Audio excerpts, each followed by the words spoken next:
So this and Michael Jewell is our crack team that has put all of this together over the last couple of years. And today we're going to kind of do a summary of the last 2 years. We're going to cover the last key issue of interconnection, and give you a little bit of information about a couple of additional white papers that we've just published as well on the topic of DERs, and try to fit all that into our time frame today. So please feel free to collect your questions, and we'll have some time at the end for any additional questions or thoughts, and be able to go from there. So DOE has been our sponsor, and we'd like to thank them, Bill Parks, Chris Clausen, Jamie and the team that have been helping us and supporting us through this effort to put everything in. But as always, the opinions expressed are ours and not of DOEs or the government's, which might be especially true for this one, as we're going to give you some very candid thoughts towards the end of this. Want to make sure that the reference to these thoughts are ours and ours alone. This is our last webinar and the last report being issued. We will leave this tracking website up. There is a possibility that DOE could extend funding, and we would continue to track now that the rubber's meeting the road and the state initiatives are ongoing. We'll see where that goes, but as of to date, this will be our last webinar, but this website will stay live for the next couple of years. We will choose to update it here and there of our own volition as we continue to move forward, and provide a little bit of additional information when big key things happen. But the overall official project is coming to a close this month. Over to Suzanne and Dave. Yeah, so I'll just jump in here. We do have quite a few updates to cover here, so I'll try to run through these pretty quickly.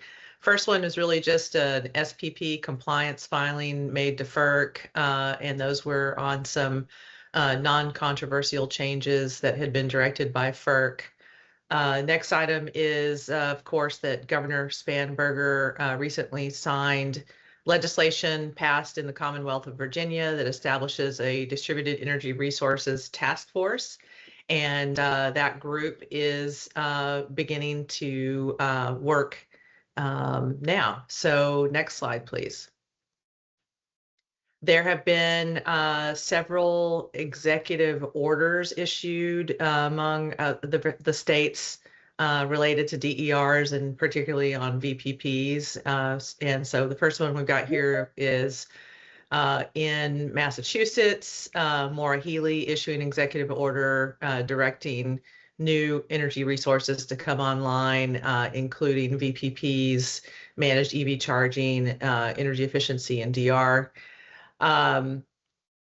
Additionally, the Hawaii PUC instituted a proceeding to develop a VPP grid services program to improve upon their existing grid services programs, incentivizing new DERs, and also aggregating future DERs to support grid operation in HECO. New Jersey BPU has been active on implementation of the Governor Sherrill executive order that was issued a while back, which directed the board to accelerate deployment of DERs as well as utility scale storage, and to also develop a VPP program. There is a straw proposal that is out. It's been issued from the New Jersey BPU staff. And there is currently a comment period. Well, actually, it just passed. The deadline just passed for those comments on that straw proposal. Meanwhile, NASB has been working to develop a standard for data requirements that should be included in any DER registry. And this work is expected to be completed next month. of course, continues to be very active in a variety of DER-related fronts. They, of course, had received reports from the utilities and have now addressed the comments and recommendations related to those reports, and as a result, created a data exchange working group to address several of the issues. Maryland also passed the Utility Relief Act in May, and that one expedites local permitting for rooftop solar. It expedites interconnection of data centers that use clean energy and allows plug-in solar to bypass utility approval and interconnection if it's less than 1,200 watts. And then, of course, the Drive Act has been another area where Maryland has been active, and the utilities filed reports in July relating to potential for deferral of distribution system projects. That one does have an open comment period now, and those comments are due September 15th. And then in the Midwest, we've got Minnesota Public Utilities Commission approving phase 2 of Excel's Capacity Connect program. And that's the program where Excel is partnering with Spark Fund to deploy 50 to 200 megawatts of utility-owned, front-of-the-meter, distribution-connected battery storage by the end of 2028. And that will be deployed in wholesale markets in MISO as a VPP. The Michigan Public Service Commission is reviewing an expedited VPP pilot application filed by DTE Electric. And that one is intended to enroll up to 100 residential batteries to evaluate various aspects of VPPs, including enrollment rates, customer charging patterns, and event participation over a 2-year pilot program period. The New York Public Service Commission has been working on their Grid of the Future report. Staff asked for a delay on filing that report, and that was granted to October 30th. And in the meantime, there have also been there's been this technical conference in June to talk through the report and plans by the staff. And then finally, we'll just mention that the Department of Energy and Environment in the District of Columbia has recently issued a regulatory roadmap for implementing FERC Order 2222 in the district. Now from here, David Kathan will take over one of the key topics of today's webinar, which is interconnection. Thanks. I'm going to be briefly just talking about what FERC Order 2222 says about interconnection, and then Chris will go in a little more detail on some of the issues. In particular, FERC Order 2222 determined that it would decline to exercise jurisdiction over the interconnection of DERs for purposes of participating in aggregations. Based on that it was not their jurisdiction, so they found that the physical interconnection of DERs remain governed by state and local law, and for facilities interconnected at the distribution system level. 2 other clarifications it made. It also stated that the DERs that are going to participate in aggregations, including ones that are front of the meter, do not need to go through RTO interconnection rules if they are interconnecting to participate in aggregations. So that's saying that FERC's first use policy doesn't apply in FERC Order 2022.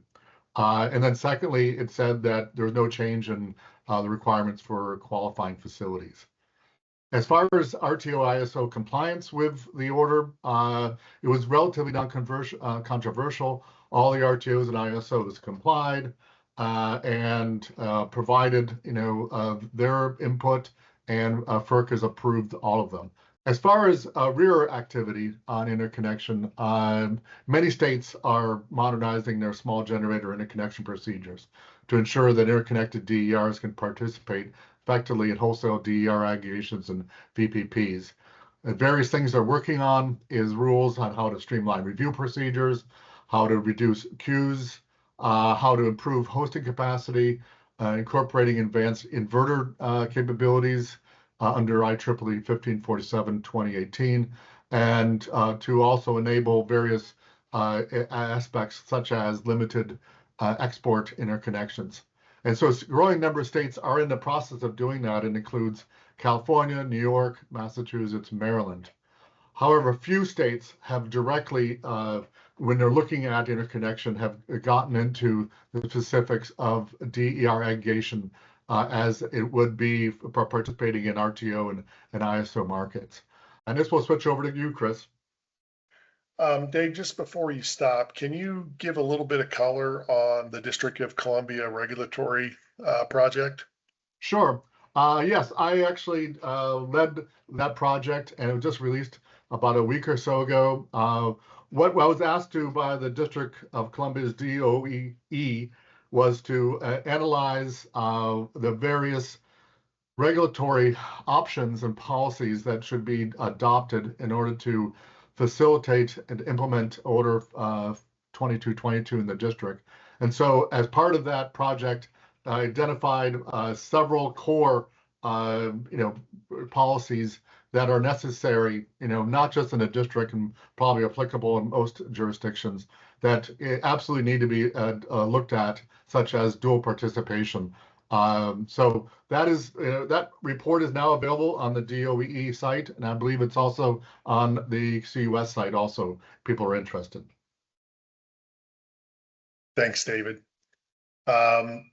So confusion around DERs is everybody writing their own definition.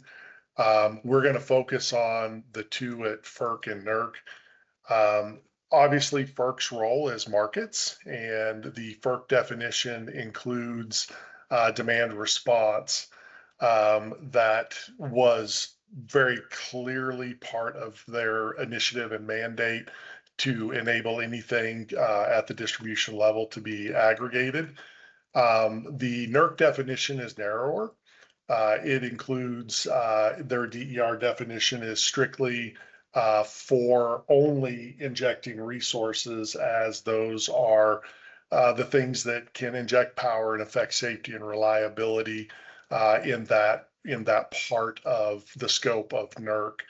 The NERC definition was kind of founded on the thought process that demand response or active load management or load variability has been around since Pearl Street. And so it doesn't require an interconnection agreement. And it's things that utilities have been dealing with broadly for a very long time.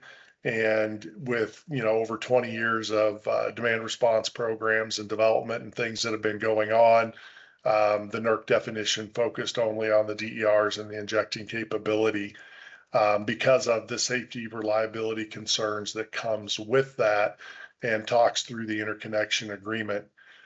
This kind of evolution does create some confusion as people that had generators synchronous or non-synchronous or different types of resources behind the meter historically have always been included in load management programs with, let's just say, inconsistent utility practices about the requirement for an interconnection agreement for those resources. Today, it's pretty clear that anything that injects is going to require an interconnection agreement, while we are aware that some utilities still have not pushed forward with that in terms of their overall requirements. The vast majority have, and the overall requirement that anything that can inject power into the grid and can affect the safety of line personnel and the operation of the system will require an interconnection agreement. The big point here that we want to make is that DERs are connected at the distribution level. FERC recognized the state and utility characterization of those interconnection agreements, and those individual interconnection agreements for DERs that either serve the owner's purposes or utility program. Those items are and will continue to be governed by the state and local utility authority for their interconnection. The big distinction here is that aggregations change their behavior significantly. So unlike having independent resources that have been put in place, somebody wants solar on their house, a commercial entity wants to lower their building, their overall power consumption, they have green initiatives, whatever their reasoning is, these independent systems operate independently. But as we move into aggregations, the aggregations are going to operate uniformly. So the FERC process recognized this and said capability and reliability review of the aggregation.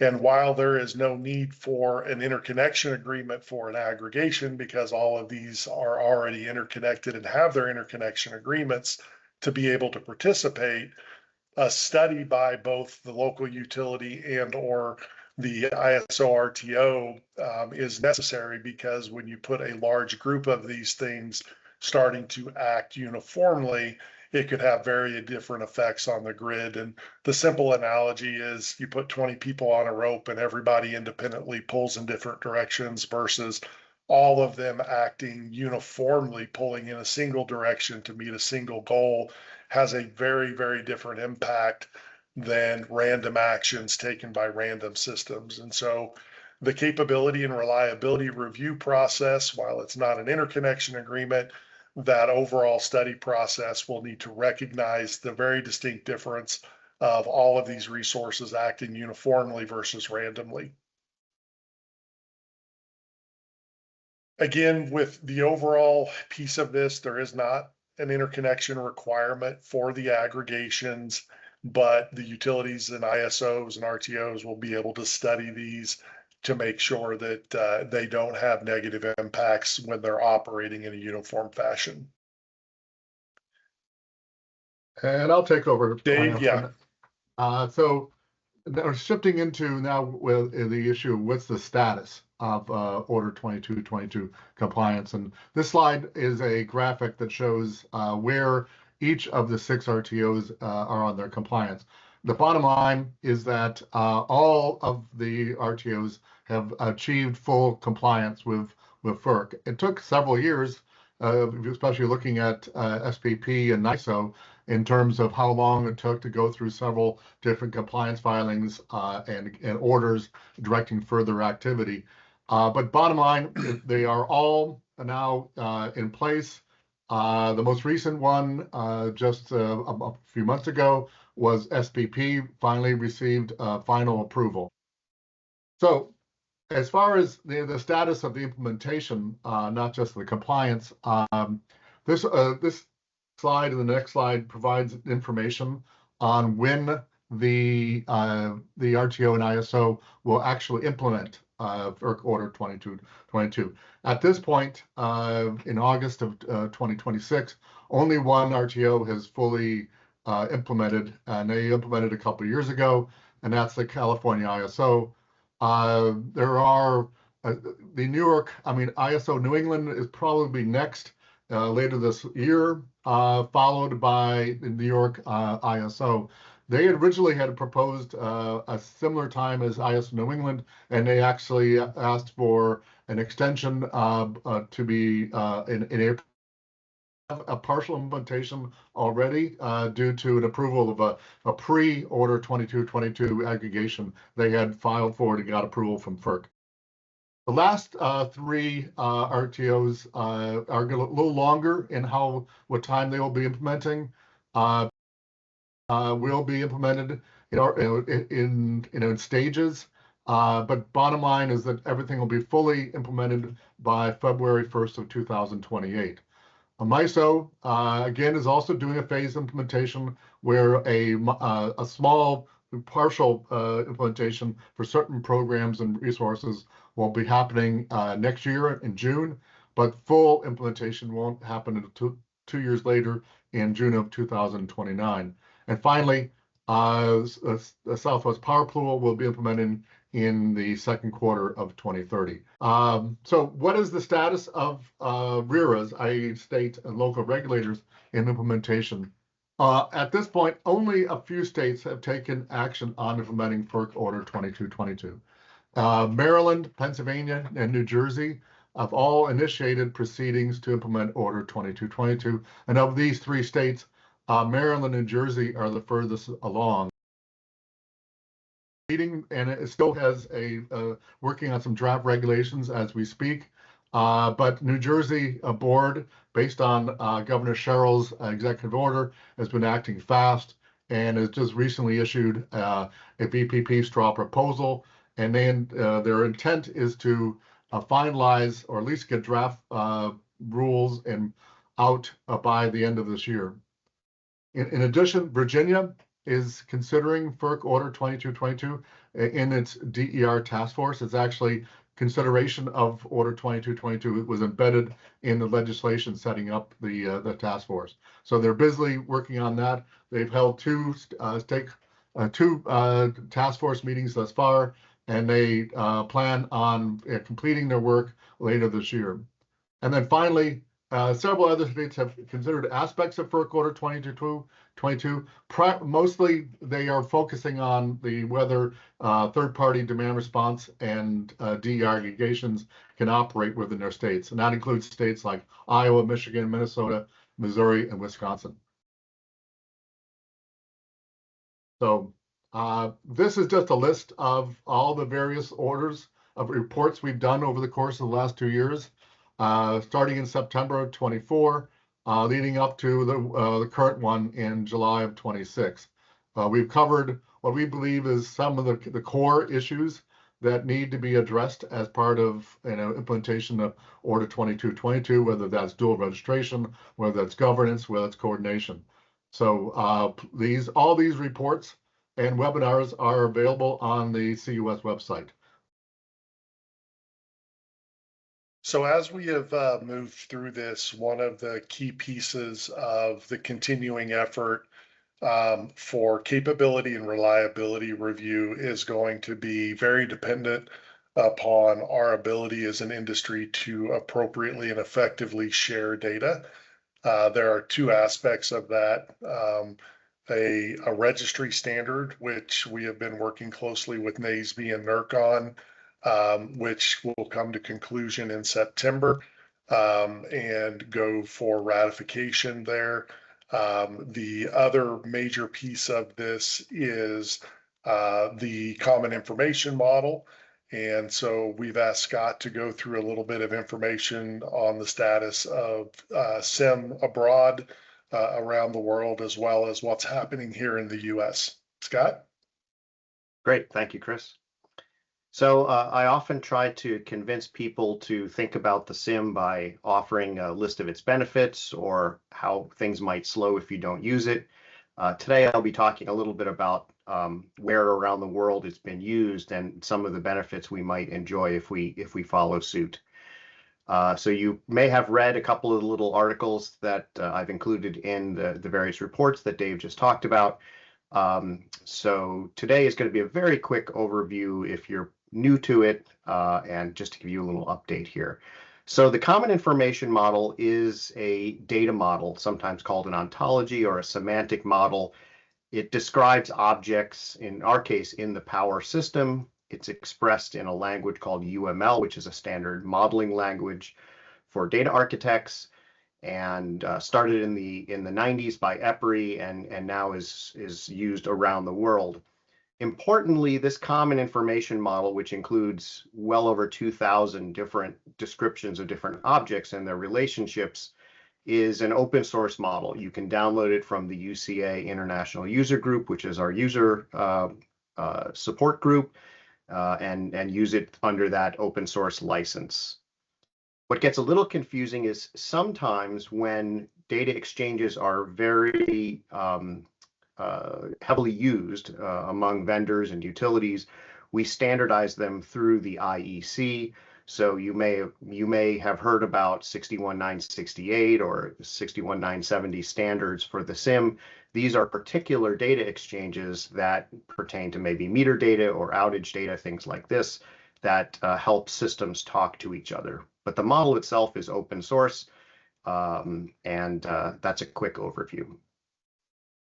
So why is this important now? Why are we talking about it in the context of FERC 222? Well, we could have adopted it back when we built our open wholesale market system. We had, well, we were potentially going to have more than 7. We currently have 7 market operators in the US and North America.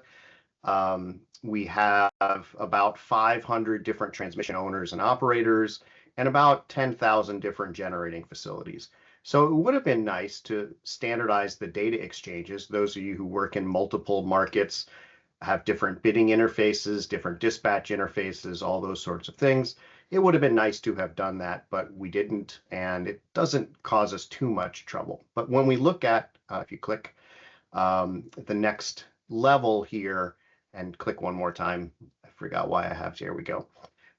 If we now think about the kinds of exchanges that we're having, or will be having, we have roughly 3,000 different distribution utilities when you count all the munis and co-ops. There's roughly 160 million electricity customers in the US. About 5 million have rooftop solar.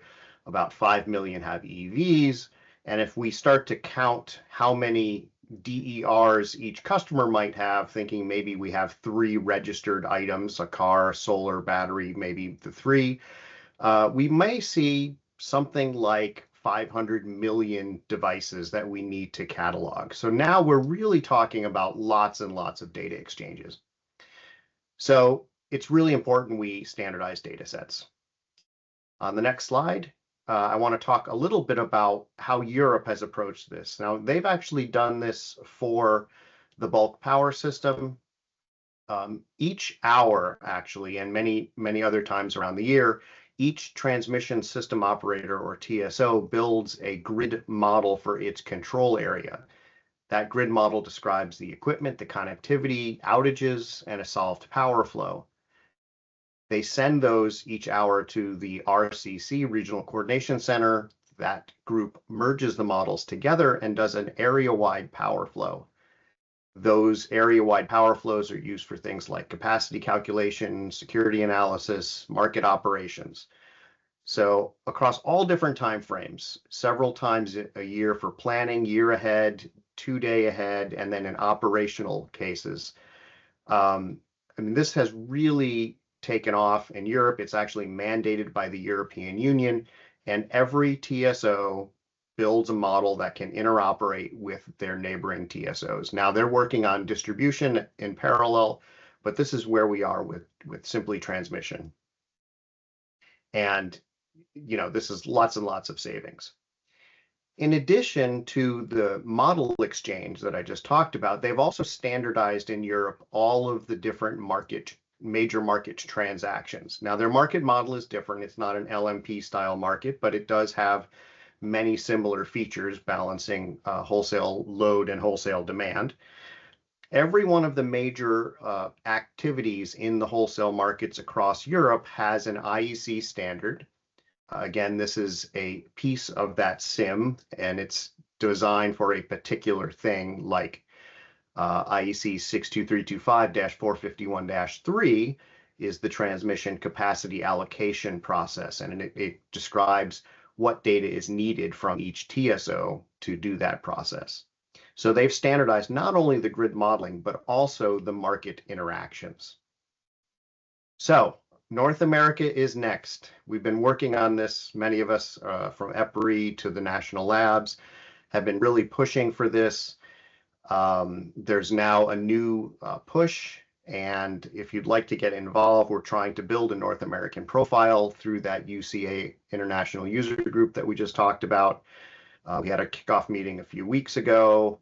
We've got 2 of the ISO RTOs already on board, those being ERCOT and PJM. Others we hope to join. And we're really going to try to do another run at this, starting at wholesale, and then that will sort of lay the foundation for data exchange with the DSO level. And that's what I have on the SIM. If there's any questions, we can take them, I guess, at the end or now. Not sure. Great, thanks, Scott. We'll take them all at the end. Thanks. The the next thing that we wanted to highlight is that we have published 2 additional white papers. One that are just basically goes through DERs and the history of DERs and kind of where they have been and where they are at now. And the other one is a very in-depth deep dive on the value of DERs. We actually have a use case from an actual integrated system plan versus integrated resource plan in that paper, being able to look at that in a very different way. The appendix of this presentation has several slides that cover an overview of these. In the interest of time today, we're just going to cover a few of the slides and go through a little bit of that information. Both of these papers are posted on the FERC 2222 website and will be there for anybody that would like to read them. Just overall, DERs have crossed a threshold. In the case study that we show you, we show an actual full Plexos run in an integrated system planning process with a utility that shows that under a certain criteria, in this particular case, new build construction, DERs without any tax incentives or anything else in a new build scenario are now actually more cost effective and provision more value than a gas peaking power plant. They are not there yet on a retrofit basis, as retrofit is somewhere between 25 and 40% more expensive than new construction. But ultimately, the cost profile has come down significantly, and people across the US were aware of 11 utilities that are moving towards an ISP versus an IRP process, and more are starting to adopt that. And overall, we're starting to work in the regulatory arena for leveling the playing field. Today, if a utility was considering a DER project and a utility scale central station solar plus battery project and comparing them side by side, the playing field isn't level, because if a utility most likely is not going to want to own and operate solar panels on somebody's roof, they are going to want to do that through an aggregation, a power purchase agreement, something that defers their liability risk and operational requirements to maintain that. Whereas with a central station resource, they obviously have control of that, and that is something that they can rate base and earn on. So today, the playing field is still not level for DERs to be considered in the resource portfolio, even with not considering the value streams, but most importantly, the fact that it is not considered a level system investment for utilities today, and therefore is going to lose out unless there is regulatory correction on that. The good news that we are starting to see is more collaboration across the industry. This effort, the IEC efforts on SIM, the overall efforts that have been put forward with the task forces for the RTOs and ISOs, we're getting more shared information so that 3,000 utilities don't have to run independently at these things. We hope that this website 2222 provides that baseline for the key issues and the topics that have been considered. And ultimately, looking at the overall portion of this, it's important to recognize that there is no silver bullet for the utility industry. For us to operate and maintain grids reliability, we're still going to need central station resources. We need distributed resources, best available technologies. It continues to move forward. But today, in terms of the ability to actually act quickly and have an ability to move this forward over the next couple of years, 2 to 5 years, Everybody has seen the turbine lead times. Everybody has seen the significant timelines to get transmission approved, all of the different aspects of that. We're short on capacity in the US grid, depending on whose study that you read, 100 to 200 gigawatts in the next 10 years. And DERs can be a major portion of how we close that gap if the RERA process and the implementation of 2222 moves forward in a collaborative fashion to be able to help enable this. A quick summary slide to show you how dramatically the costs have come down for DERs. There's lots of different information out there, but it's just a good slide to have in your hip pocket if you want to look through this. We do always want to point out here the distinction between lithium ion and LFP. The LFP technologies don't have the thermal runaway characteristics, so they're becoming much more prevalent in the DER space than lithium ion. Lithium ion requiring active fire suppression systems and a host of other technologies for alarm and suppression that LFP just does not require. So that's just one thing to point out here in terms of kind of where that has gone. As I mentioned, there is a move from integrated resource planning to integrated system planning. And instead of just focusing top down and saying, hey, this is our bogey for the hottest day in a 20-year heat storm or winter peak utility, this is the number that we have to meet on a wholesale basis.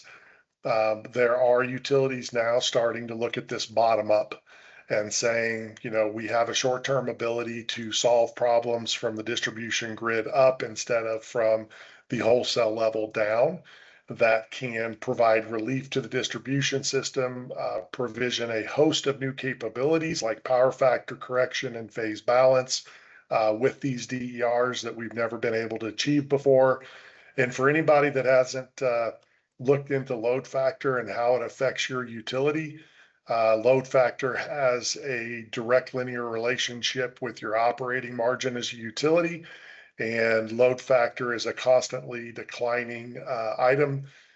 We've done significant study in the West showing a host of utilities declining from the mid 50s down to 43% today, with a curve that is continuing to decline as we add more intermittent renewables at the wholesale level, as we continue to create better and more efficiency standards for equipment.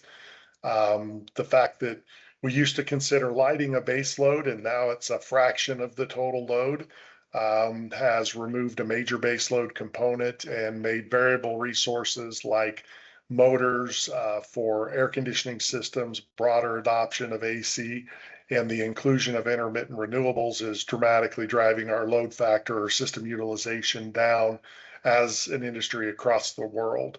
And this ISP process, moving towards that, has the ability to look at it very differently and create the value streams to recognize DERs in that mix. The overall DER value stack, I'm not going to go through this in detail. You can read it in the report, but we have been developing actual economic models. We'll be publishing one here at the end of the year that says Plexos in the overall resource modeling can address these issues, capacity, energy, things that go on, but it cannot address things like the ability to defer or eliminate a feeder upgrade or a substation upgrade. It doesn't take into account system utilization, load factor.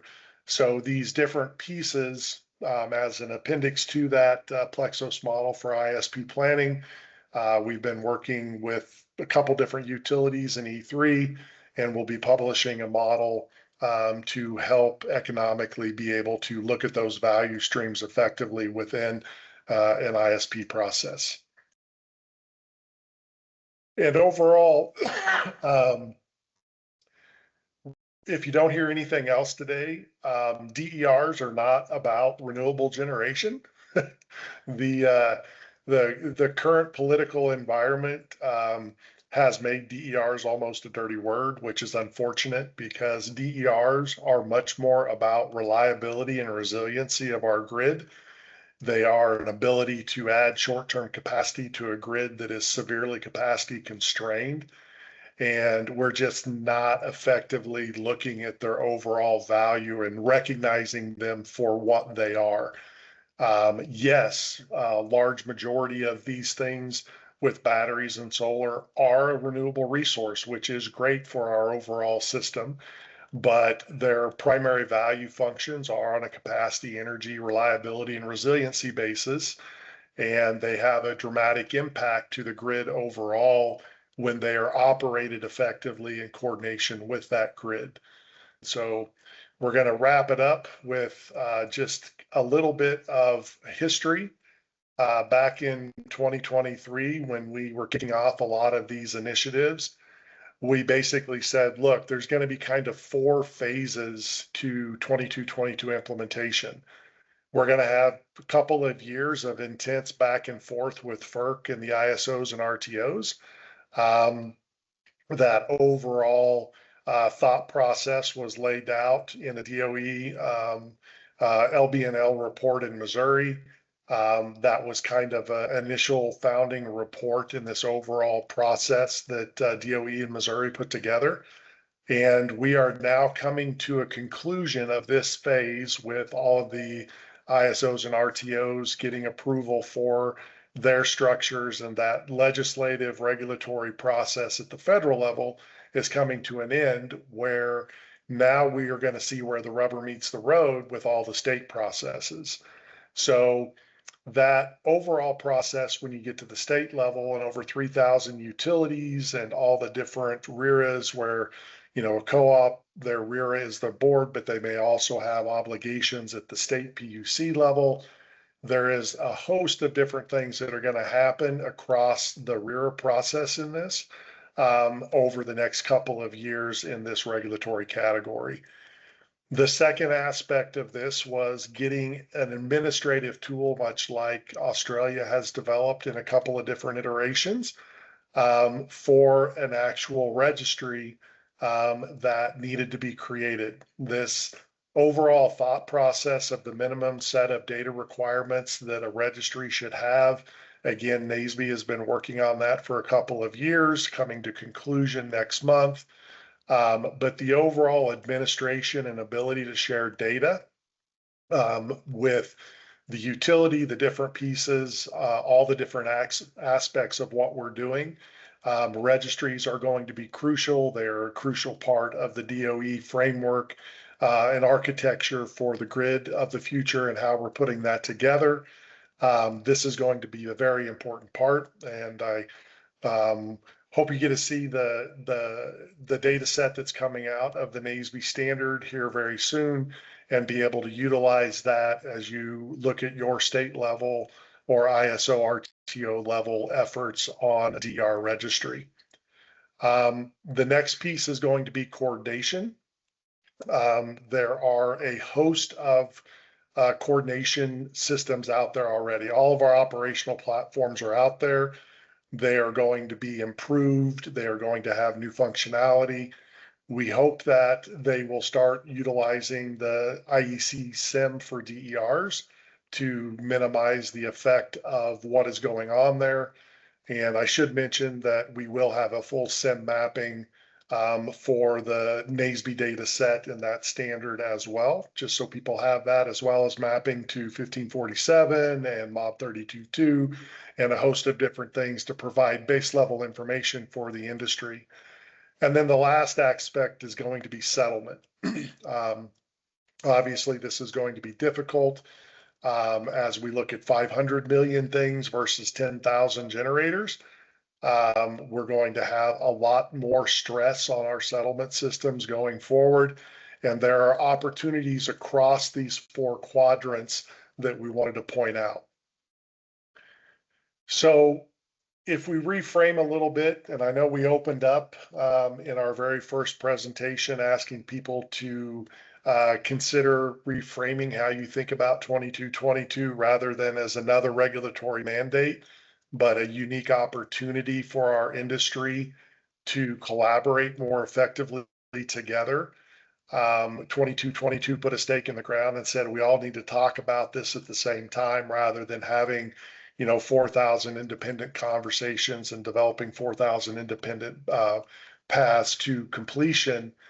There was an opportunity that 2222 has given the industry to significantly affect the cost profile of our industry for the adoption of DERs.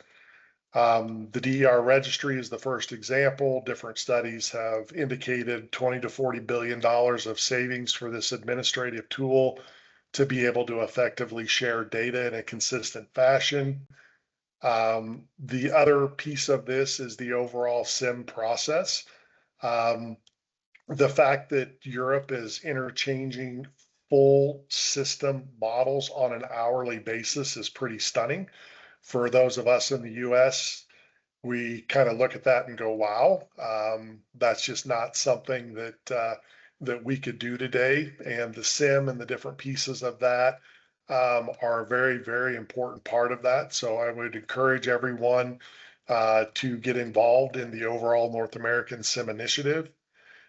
The piece of meter settlement, I've got another slide on that, so I'll talk about that in more detail on the slide. And the common communication systems.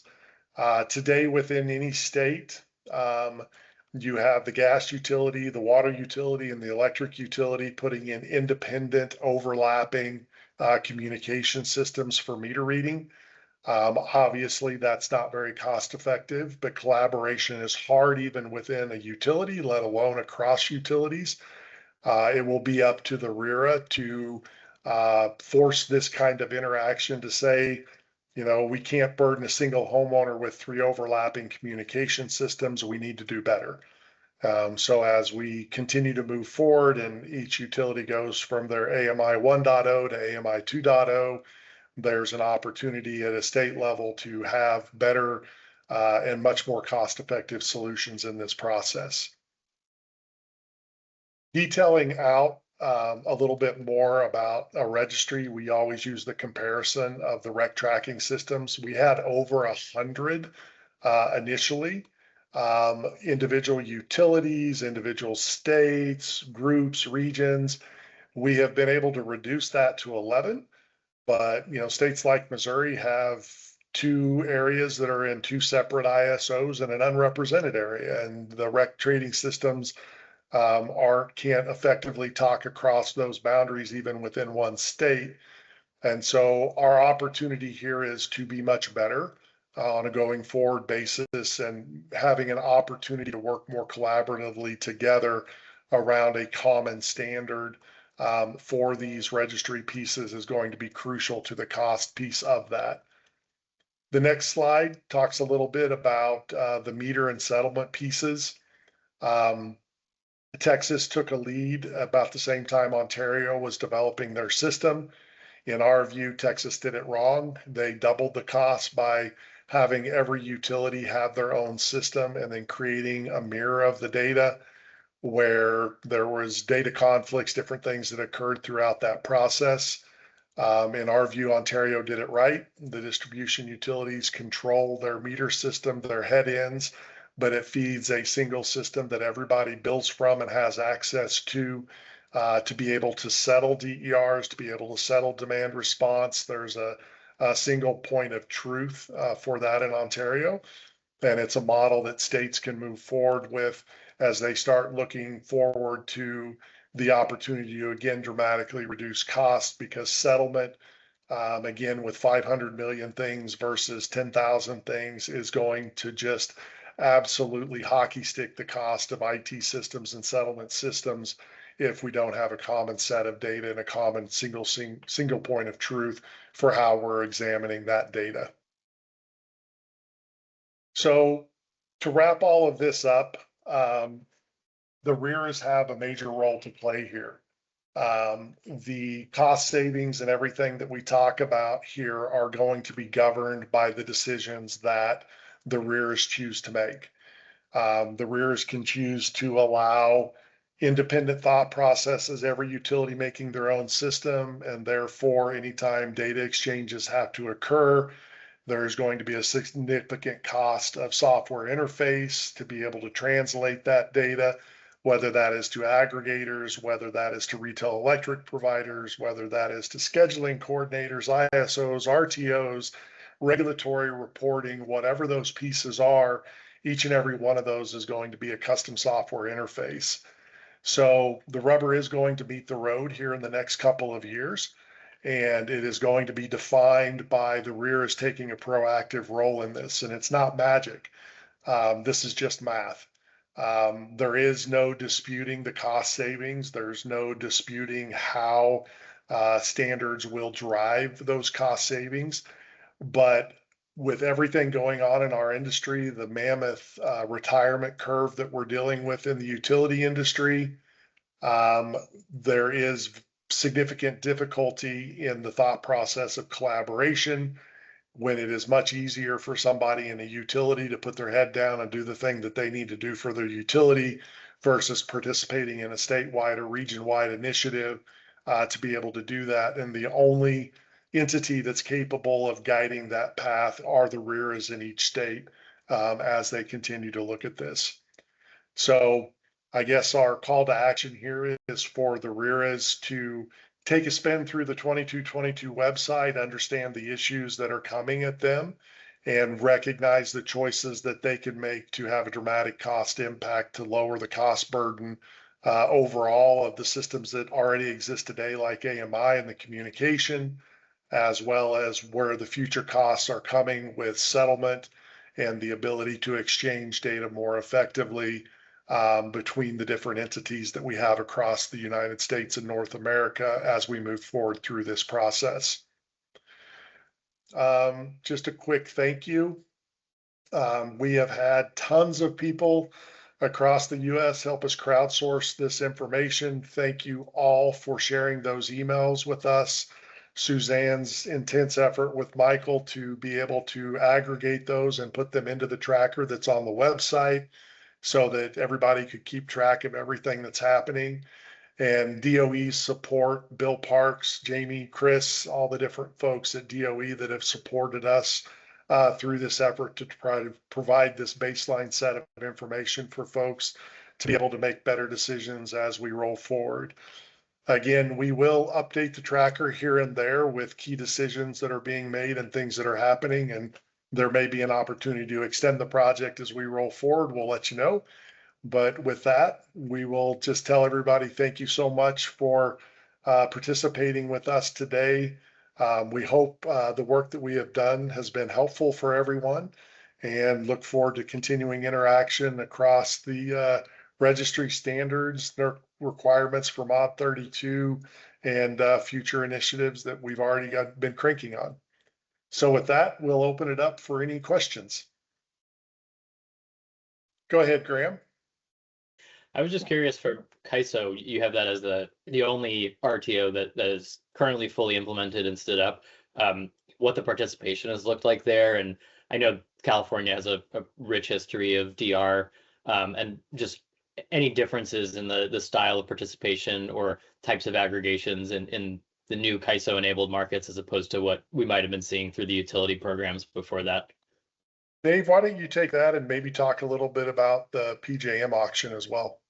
Sure. The answer, Graham, is very simple.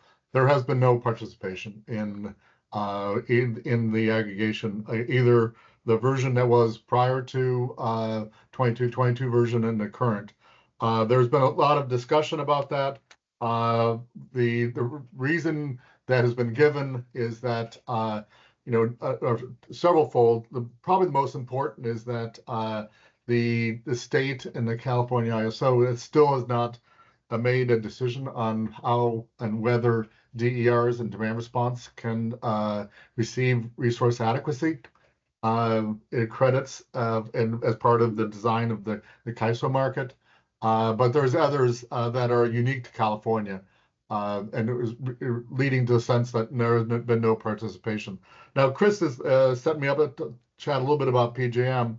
PJM just recently held a its forward capacity market for the 28-29 delivery year. And in that process, there were no DER aggregations who were potentially able to participate in that market. And there's a number of reasons for that. Partly is that, PJM is really not fully finished some of the procedures and processes. And in addition, there are, the states inside of PJM haven't fully implemented, the changes that would assist and stand up DER aggregation. So there's a number of reasons for that lack of participation. But I do believe that as we go forward, especially as some of the other RTOs start implementing, there'll be participation. My understanding, for example, the New York ISO, there has been participation in their pre-22-22 aggregation model. So hopefully that's answered. That, and maybe just to summarize again, a large part of this is going to be the state policy getting set appropriately to be able to allow these aggregations and coordination and communication of the necessary data for the DERs to be able to be studied effectively.